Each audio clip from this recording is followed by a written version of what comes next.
This is the 16th meeting of the Standards, Procedures and Public Appointments Committee. We're just going live, and we first of all have a choice of a new deputy convener of the committee.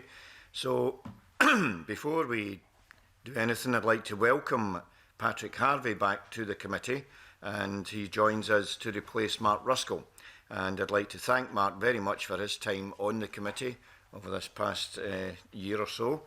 And Patrick Harvey, to declare any relevant interests you may have.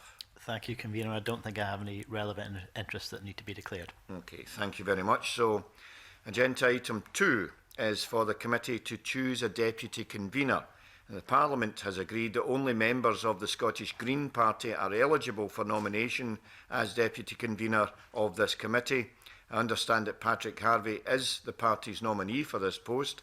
And do we agree to choose Patrick Harvey as our deputy convener? Agreed.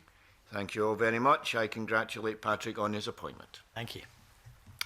Thank you very much indeed. Okay, we now move to agenda item 3.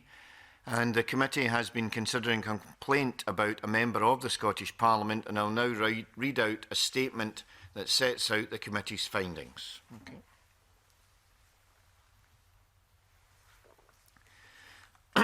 Thank you. On behalf of the committee, I would like to make the following statement in relation to a complaint against an MSP. The committee has considered a complaint from Finlay McFarlane about Sarah Boyack MSP.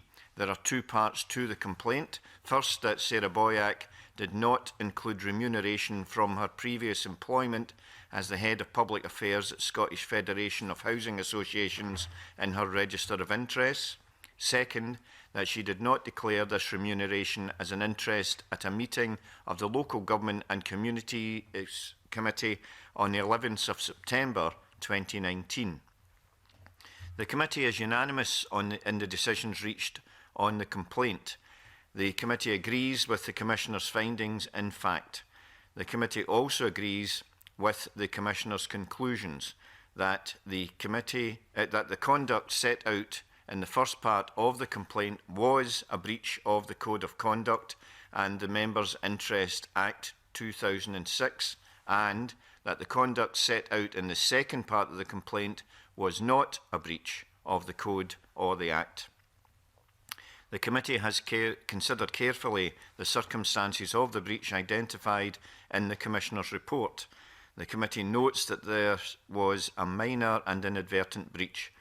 The complaint against Sarah Boyack was not related to a matter from which she could have gained any financial benefit, and there was no attempt to conceal the information which Ms Boyack made available on the Parliament's website. Furthermore, she took steps to update her register when the Commissioner informed her that she had concluded a breach had occurred.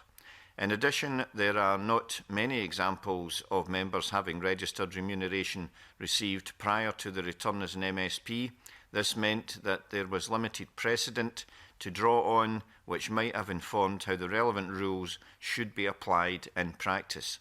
Taking into account these considerations, the committee has decided not to recommend a sanction on this occasion. However, I would like to remind members that the committee will always treat seriously any failure by a member to register interests in accordance with the Code of Conduct and the Members' Interests Act.